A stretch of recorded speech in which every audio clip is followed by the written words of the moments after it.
Welcome back to the Against All Odds, the Less Than 1% Chance podcast with your host, Maria Aponte, where we will hear stories of incredible people thriving against all odds. And my hope is that we can all see how life is always happening for us, even when we are the less than 1% chance. Hey, welcome back to Against All Odds, the Less Than 1% Chance podcast with your host, Maria Aponte. Welcome back. I am so excited to have you guys listen into this conversation. I'm just going to go ahead and introduce because this is going to be such an amazing conversation. I could already feel it in my heart. So I would love to introduce you to Ra Netjer. He is an ordained Buddhist monk who quit his six-figure Silicon Valley tech job to be a spiritual awakening mentor and fulfill his mission of uplifting the consciousness of the world by helping millions of awakened souls discover their enlightenment. Seriously, like goosebumps. So welcome. I'm so honored to have you on here. Give us a little bit of background on how did this all come about? What's your story here? Thank you so much, Maria, for that introduction and for having me here. First of all, I love the title of your podcast. In the intro, how you say, even when there is less than 1% chance of it happening, life is always happening for you. I love that. Yes. And so I'm so happy to be here because this is so aligned with my message. And this is what I've felt since my childhood. My life has been about spiritual awakening, right? Yeah. Even at 5 years old, when I had my first awakening, I had glimpses that I was here for that light, to discover it within myself and to spread it. My mother even invited me to this earth with that purpose. And I am here only because I've gone through these ups and downs, these difficulties, these dark nights of the soul, which transformed me, which were actually great gifts in my awakening, even when it was deep depression, even when I did not want to exist anymore. Yeah. Those were the times that were like the coal becomes the diamond in that pressure, right? Yeah. So those were the I've been under transformative that pressure, times. so I understand that all too well. Yeah, so I love that this is super aligned. But yeah, I'm only here because I was open to receive the right help in that time. I was able to surrender and listen to my heart and follow what life presented to me through these gifts of awakening. And I realized actually all the difficulties I was going through were a blessing, because without that, I wouldn't have been able to relate to people who are in it right now, because it's my life's mission to help spiritually awakening people. There are millions of people who are awakening right now, but most of them have no clue why it's happening, what is happening to them, where it's going, right? So people are stuck, people are isolated, people feel judged, people feel weird, right? When their family and their friends, they're like, oh, what, this guy's acting crazy. I was in that place myself. I was an actor, I was a photographer, and my movies, I was a lead actor, and in this movie, all the posters were coming out, and I was getting ready to be famous on the outside. But inside me, life felt so meaningless. Yeah. Nobody Empty, right? really got me. And this is what led to all this darkness, etc., which led to even more light. So I realized I am giving people help that I would have used in that moment. When I was left alone in the dark and I had no clue what to do. So I know there are millions out there right now who are in that place. Yeah, And absolutely. that is why I'm here. I love that. Yeah, I definitely can relate. I feel like if I wouldn't have been in the depression that I had been in, and if I wouldn't have learned how to make a decision to change my life, and now looking back, the power of that decision to change my life, how it was simple, not easy, but it was very simple. And when I finally did decide, all the tools came from all different places, and I wouldn't have gotten healthy. I was sick with cancer beforehand. I wouldn't have figured out that there was tools that I could physically have in my home so that I could still be the single mom of 3 kids that I was, have this career that I had, and get healthy all at the same time. Mm. But it was a simple decision. Just simple, not easy, but simple. And if I wouldn't have gone through that, I've had enough, Mm. and that darkness of I just can't deal with this anymore, Yeah. then that decision wouldn't have come. And Yeah. I love what you're saying so much, because it is about simplicity in a way that life is inviting us when we are doing so many things, we are distracted, we are not aligned with our life's purpose and doing all sorts of things. And life invites you, what is really essential for you? What yeah, is the priority for you? Not priorities, right? We do priorities and we have like 10 priorities. Then what is a priority then? Right? But exactly. when life says, all right, now you have a choice to make, and then it's simple, then you can see, okay, this is more important than anything else. This is what I'm going Yes. to do. So for me, that was going full time into being a spiritual awakening mentor. And I was a programmer, I was making good money. And at the same time, even though programming was a meditative practice for me, I Yeah. felt, no, this is again not really what I'm here for. And Yeah. I decided, all right, so I'm going to heed the call of life and choose the simple one thing that I'm here to do. That's Mm, amazing and incredible, because everything around us makes life all about the money that you make, the career that you build, like all of these things. And we could take a moment and just search internally mm, for what we're meant to do, the legacy that we're supposed to leave, the people that we're supposed to impact.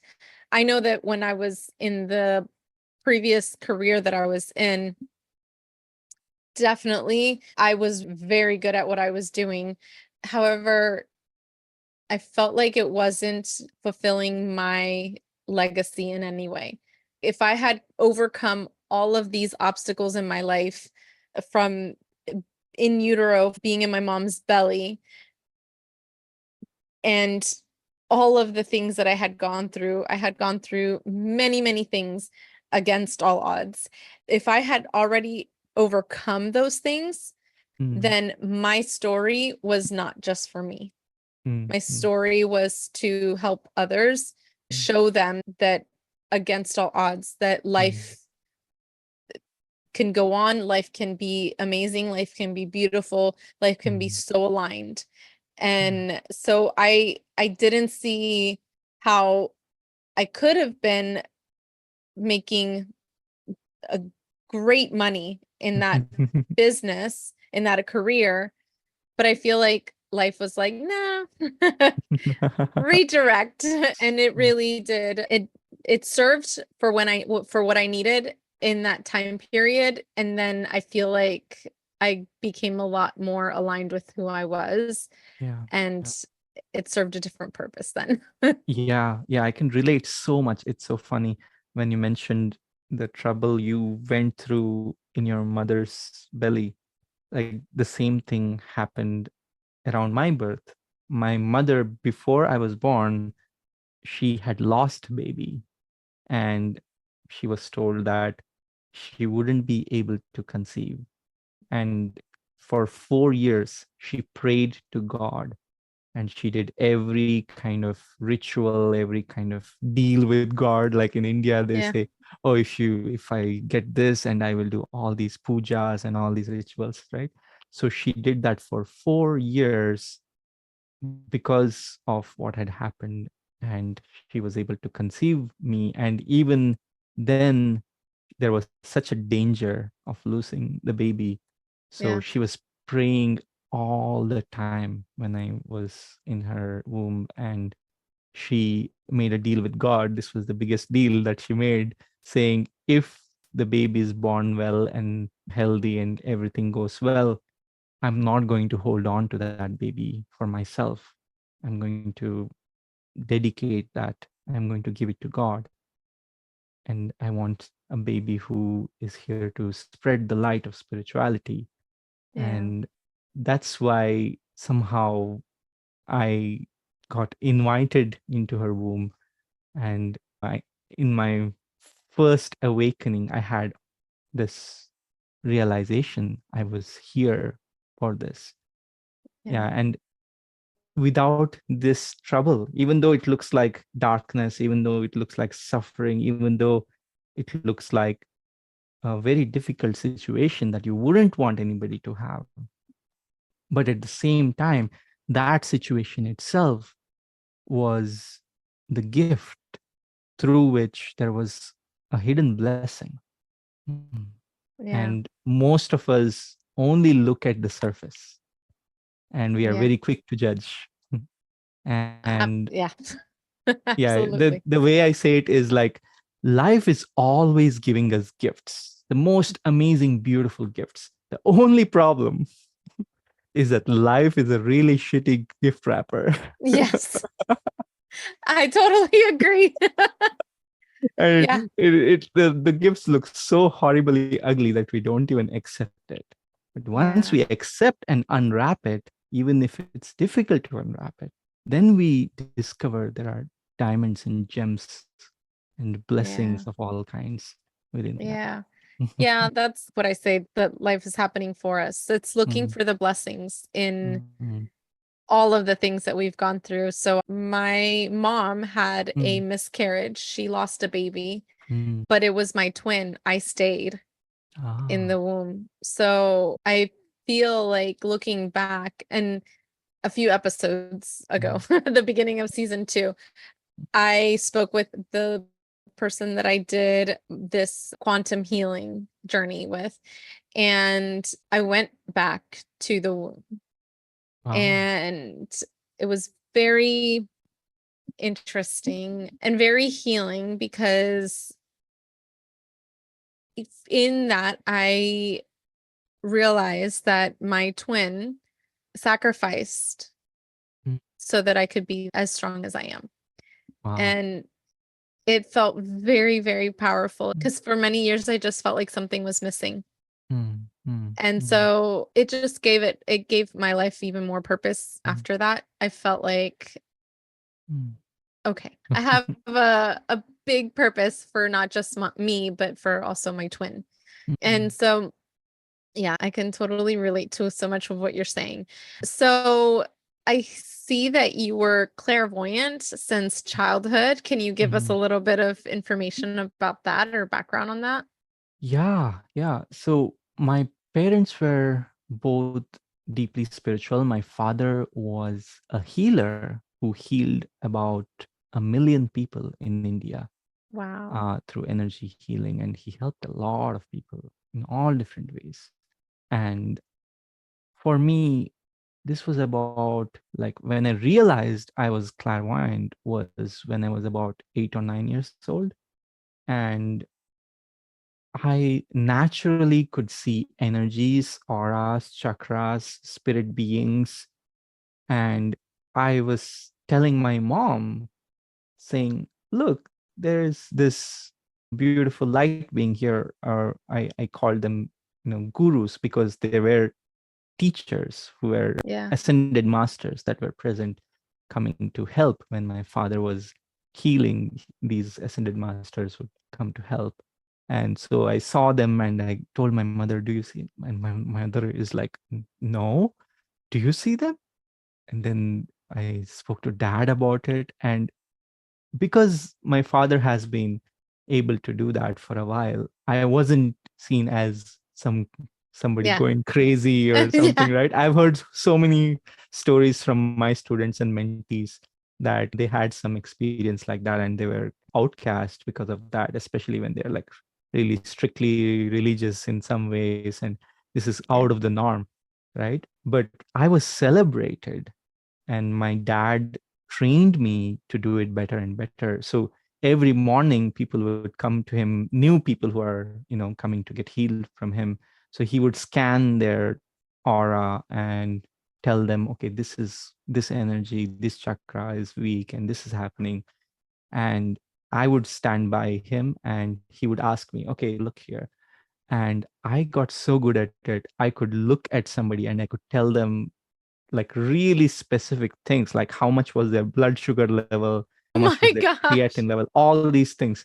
And it was just, yeah, I had the best spiritual education of my parents and also my extended family, like my grandma, etc. And when I was raised in a little village in southern India, which revolved around a temple, it was all about God the whole time. And so yeah, it was just the best I could have hoped for, in That is terms of. amazing. I am very spiritually open.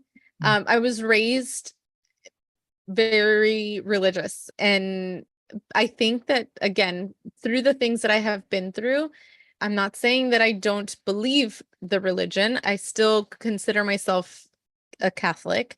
mhm, However, I am so spiritually open to mm, energies, and mhm, it's blown my mind. And I feel that my oldest daughter has a gift. She doesn't know how to handle it yet, but I really truly feel that she has a gift, and to be open to embracing it and trying to guide her through it rather than mhm, condemning her for it, what I think was big. mhm, And I had to open myself spiritually at that point. mhm, And so yeah, I love I love learning about it. I mhm. love being around it. Just it I feel like it opens my eyes every single time even more. Yeah, your daughter is fortunate to have you as her mother, because especially in the West, there is so much of a judgmental view on these things. Like I've heard so many crazy stories, like people admitted to the mental asylum for saying something as simple as like, I had this beautiful vision of God or whatever, right? And I was so fortunate. And when I came to the West, I was doing healing also, right? I've been a healer most of my life. And here it's actually possible to develop your clairvoyance, right? It is a gift that sometimes life just gives to you, but you can also develop it because you are capable of it right now. You just haven't learned how to use that. It's like we are so attached to our five senses that Yeah. we haven't used our sixth and beyond senses, Yeah. right? And I did a not energy healing. I've done that too, but I had my aura read, and she was an artist mm, and painted what she was reading from my aura, and it was my hands, and mm, it showed I have it right here. It shows like the energy, and she's like, "You're a healer." I see it. I feel like I'm activating it as much as I can right now. And it's beautiful because it's my hands, and it's like all this energy that's like coming up out of my hands, and it's purple and green mm. and gold, and it's just, oh my gosh. It's literally one of my favorite paintings because I felt so connected to it, and I love that. Yeah, yeah. And that's just the beginning, really. Yeah. Being able to see, being a clairvoyant or being able to have these powers is just the beginning, because there is so much more. Even Yeah. enlightenment, people think it's the ultimate goal. Even that is a new beginning to something much deeper. And Yeah. it goes on and on and on. And it's an endless unfoldment of grace and beauty. Mhm. Yeah. I Mm, love that so much. mm, So mm. very much. So so since you've been helping hundreds of people, spiritual seekers, if you will, for many years now, what are some of the patterns you have noticed in people? Yeah, this I first noticed in myself.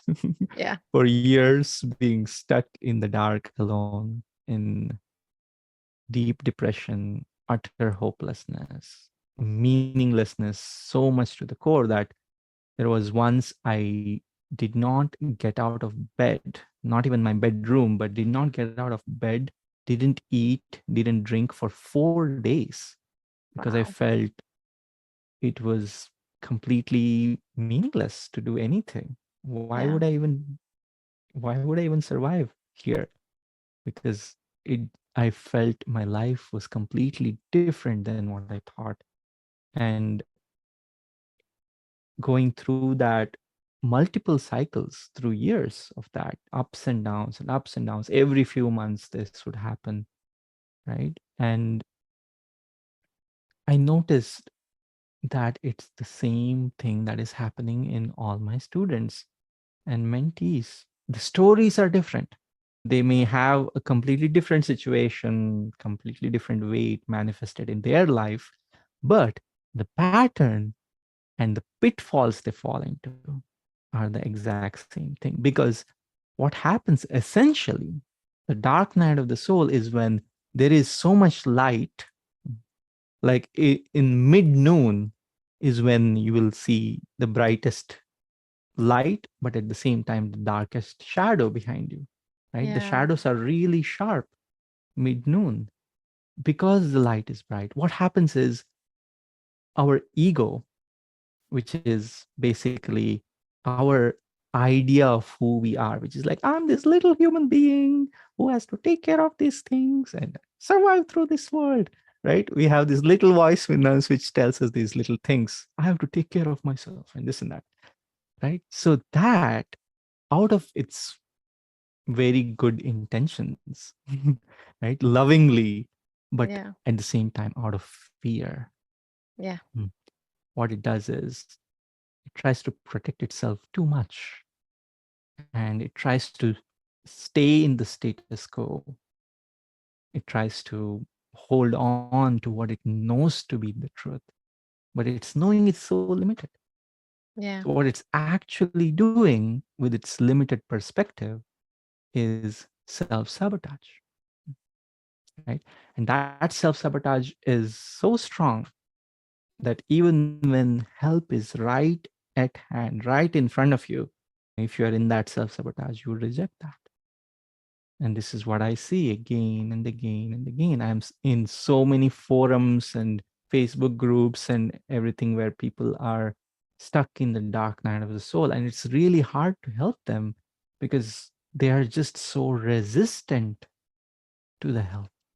And Yeah. even when people work with me, people start working with me in a mentorship program, whether it's one on one, whether it's in a group, the biggest thing I have to deal with, I have to help them through is their self sabotage.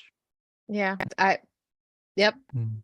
I'm guilty of that. I think we all Yeah. are to a Yeah. degree. But yeah, I've noticed it in myself sometimes, and I'm like, Mm. what is happening? Yeah. And you ask yourself these questions sometimes. And I think it's worse when you don't ask yourself any questions because Mm. you're really being oblivious to it. Mhm. But yeah, I found myself asking myself over and over again, like, why am I in this like circle of like, Yeah.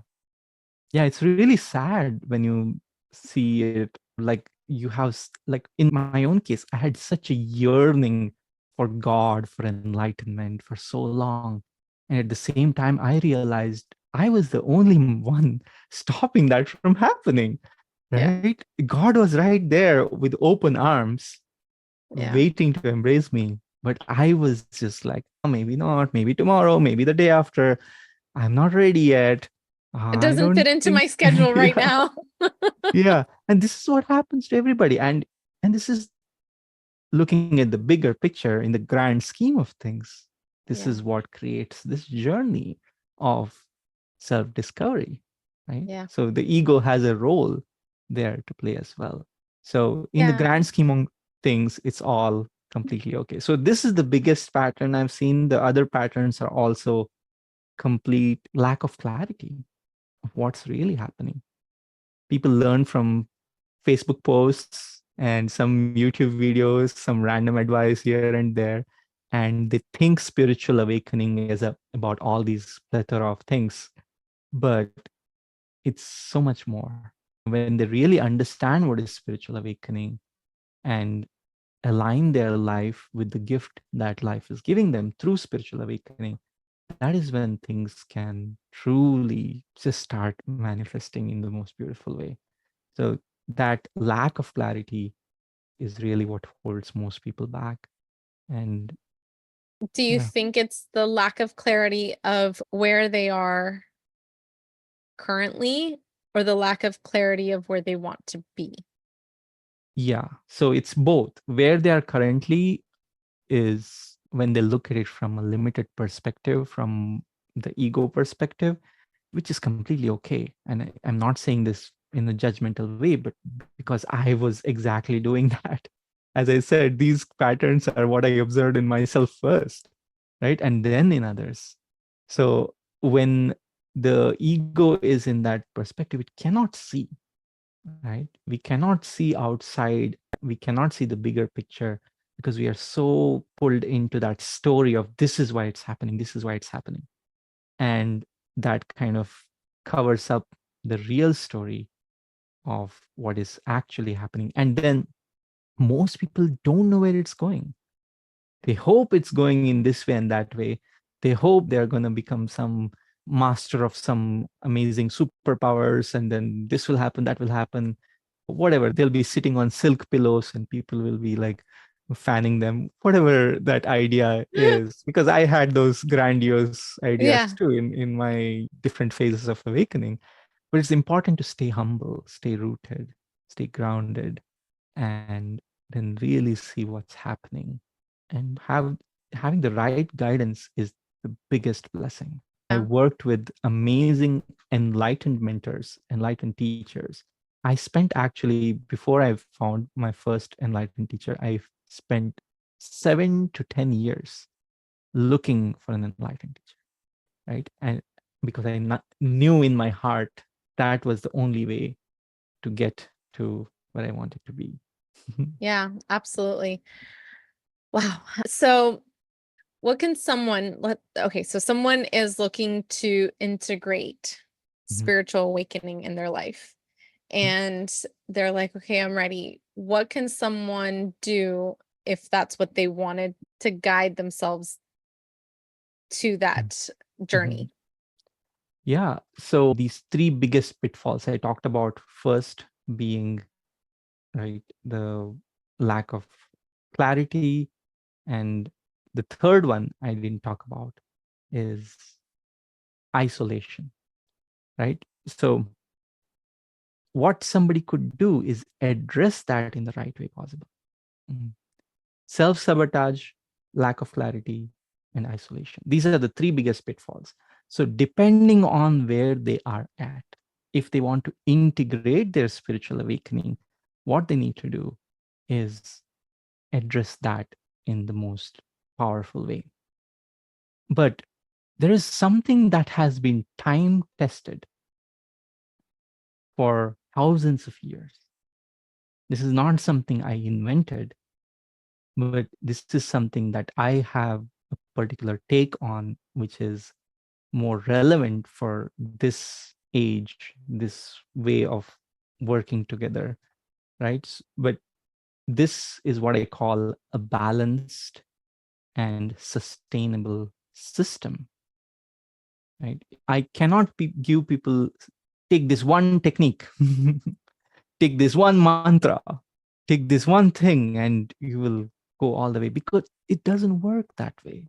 There are different tools needed Like if you want to construct a house and you ask, what is the one tool I can use to construct this entire house? Ah, Right? there's But a whole if, lot of them.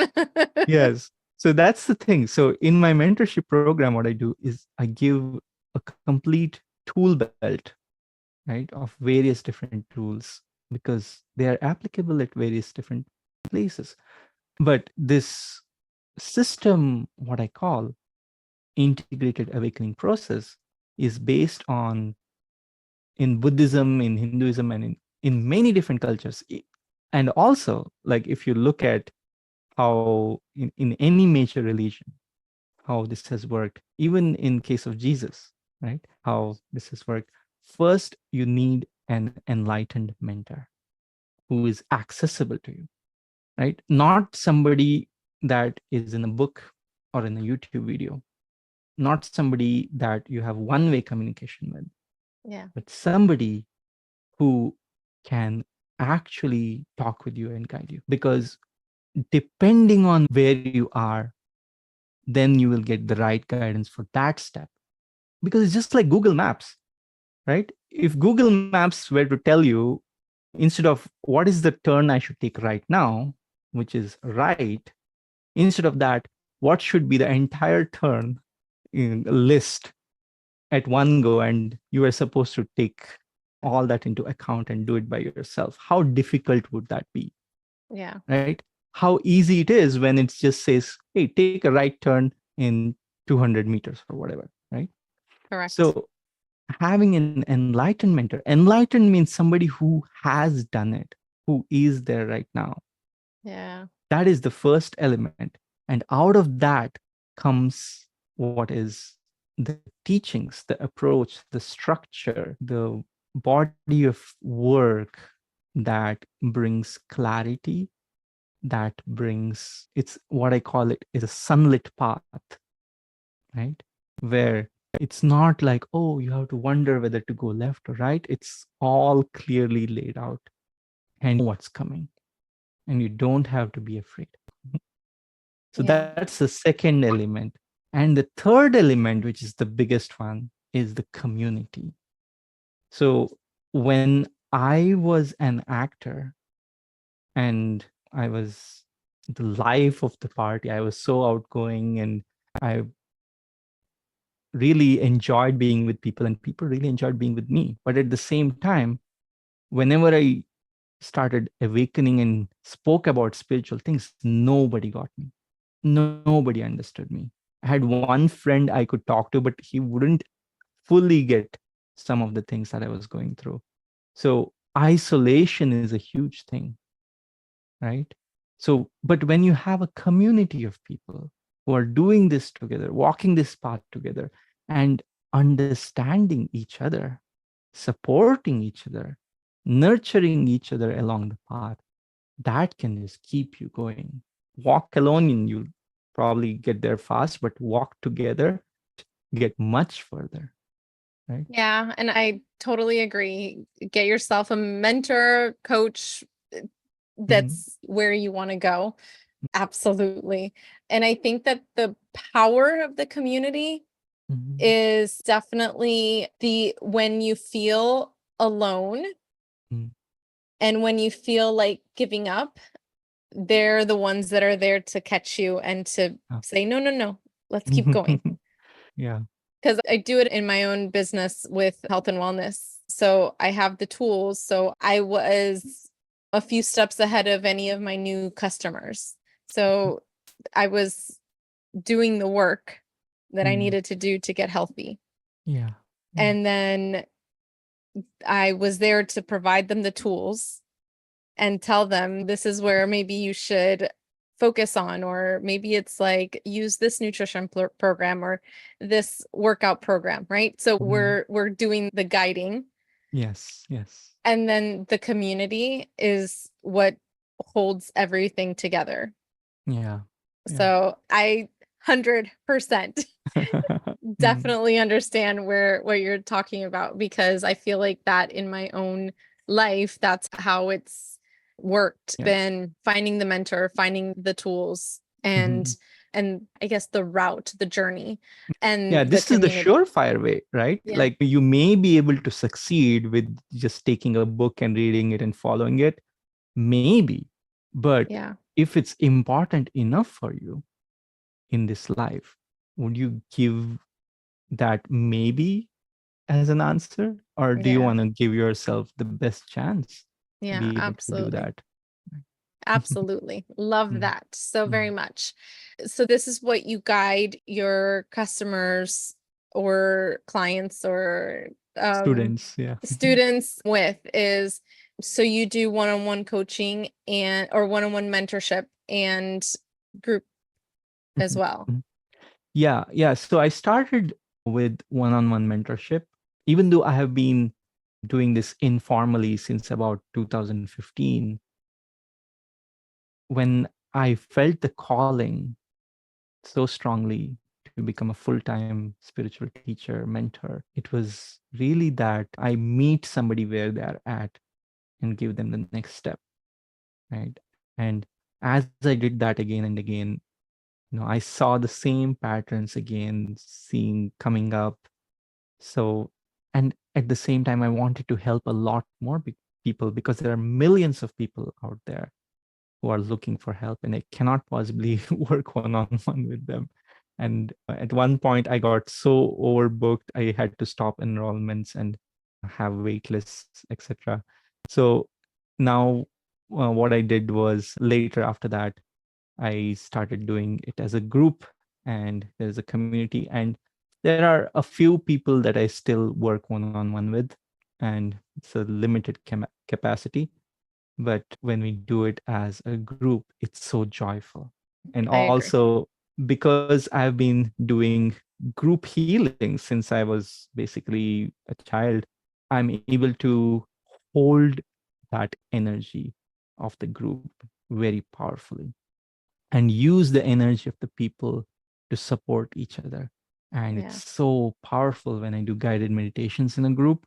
It's just like unbelievable. And it works so well with that dynamic. And what started happening was, it just became obvious that I have to do more of that.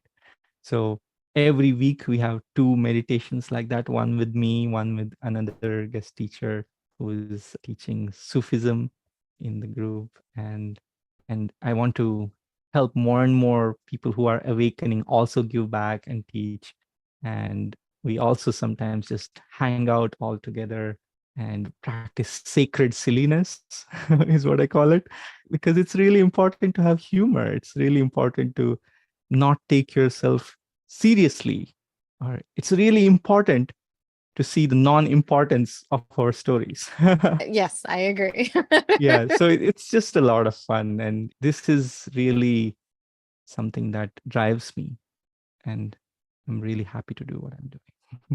I love that so much. What are your next steps? Like, how do people find you going forward if that's something that they want to do? Yeah, so I'm now trying to put myself out there much more, Yeah. because I know there are so many people who are in need of this guidance. So I'm getting on a lot of podcasts and starting my own podcast soon, That was as going to be well. my next question. I was like, I need to hear this. I've had one just for my students. I've had a private podcast for a while, but it's time to give it to a bigger audience. And if you just go to my website, you will have all the details. And also, I have a 2 hour free spiritual awakening masterclass. I talked a Amazing. little bit about the pitfalls, a little bit about what you can do. So that's where I can go in depth and talk about all the different things that happen, these patterns, what to do to get out of it, and really very practical things that I've seen working again and again in myself, in my students. So it's something that is really valuable if you are awakening spiritually and you want to make the best out of this opportunity that life is giving you, Yeah. and to unwrap that gift and receive it. This is the best thing you can do. So yeah, if you just go to my website, awakenwithra.com, you will be able to access my spiritual awakening workshop, and I'm also releasing an app soon. Oh, that I'm is amazing. yeah. On the app, I want to put more and more of some of the teachings that I give in my community. I want to put out there so that people can also receive from that, because I just want to give more and more to the public. Yeah. And each week I dive into a really in-depth topic and go from like even ancient perspectives. I can speak Sanskrit and understand Sanskrit, this ancient language from India. I go into sometimes the deep texts of that, sometimes depending on the occasion, like when it was Easter, we went into the teachings of Christ and how to apply that. When it was the solar eclipse, the symbology Yeah. behind that, because everything in life is a teaching, right? Yes. If you're open, you can learn from it. So for me, that's how I have been able to receive that. And I want to translate it, right? Yeah. Translate it and make it accessible and simple and easy for everyone to receive. And I'm also planning to do a lot of content, podcasts and YouTube as well. But I'm still figuring out the content creation Yeah. mechanisms. There's always so much to learn and There do, is right? so much But to it learn. will all be on my website. If you just go to awakenwithra.com. I will definitely put in the show notes. So I'll note that you'll be able to find it in any of the show notes for this episode. This is, I swear, I feel like I could ask like a million questions. And I feel like I've had more and more guests that have been more spiritually inclined. And the fact that I don't think that it's a coincidence is very powerful. I feel like people are very ready for a lot of what just being more open spiritually and more connected Yeah, yeah. So when to that. Jesus said the kingdom of God is at hand, right? Yeah. And I was watching this series called The Chosen, where it's Yes. all about Jesus and his disciples, and it's so beautifully portrayed, right? It's in a very Yeah. grounded way, and Jesus is talking to his relative John the Baptizer, and they have this inside joke called "Soon, I'll come soon," which may mean years. So in this, when Jesus said the kingdom of God is within you and it's coming, Yeah. it's it's finally happening. I feel everybody's talking about ascension and 5D reality and the new earth and all these different names, but it's all referring to really us awakening spiritually to our own true nature and Yeah. realizing our divinity. When Jesus said, I and my Father are one, he was talking about everybody, Yeah. according to me at least. Yeah. But And I definitely agree. I feel like it is such a I had this conversation with another guest the other day, and we see so much chaos happening all around Mhm, us. And if we could just like look within, mm, and there's just very simple rules to life. Do unto others as you would want to have done unto you, right? mhm, Be kind. yeah, Just and that be kind humans. And mhm, it's okay that you and I have different views, but mm, if we can respect and love the human no matter what, how beautiful would would life be? yes. It's like with the conversation that I had the other day, he was saying how he never saw himself when he was younger, he never saw himself portrayed Mm, in Jesus, or it's always you see this vision. And I was like, and I had a moment of like, but Jesus or God mhm, or whatever you believe mhm, is within you. You are made of that higher power, right? Or mhm, spirit, whatever you decide, that's what you call it. But you're made in the image of. yes. Mm, So that's within. mhm, mhm, And we may look visibly different mm, on the outside, but on the inside, it's just it just yeah. Yeah, it's been a recurring conversation, I feel like, which Hmm. also makes me think this is not a Oh, that's wonderful. coincidence. It's That's beautiful. wonderful. So one more thing I've been wanting to talk so much when you said 1% chance is you said there is chaos all around, right? Which means that if you let yourself be taken by chance, if you let yourself just fall into the statistics are always at least 80% Yeah. are all over the place. Yep. But there are always outliers who don't follow the statistics, right? Even though 99% of the statistics fall within those bounds, there is always 1% outside of the bounds, which is Yeah. beyond the scale of that statistics.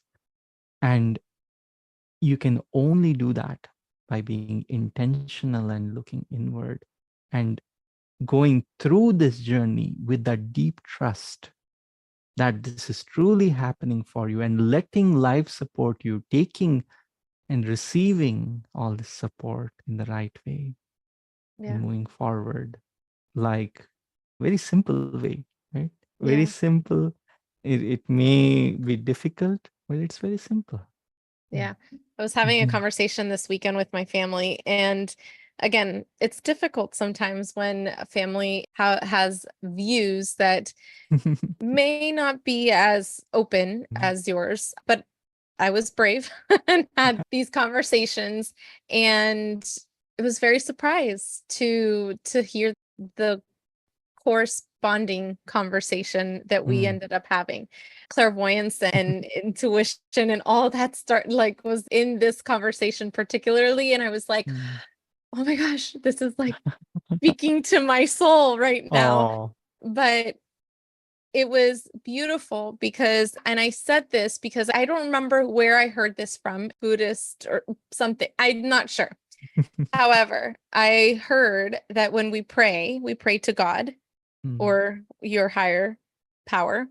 But when we listen to our intuition, it's God speaking through us. Yeah. And I just felt that to the core when I've heard it for years, or I heard it years ago. And so this is something that I've been always so good about listening to my gut, to my intuition. And I always like grab my solar plexus area, my gut. And I feel like so little of us listen. Yeah. We ask a lot and then we don't listen to the Yeah. responses. And I feel like that's when we connect.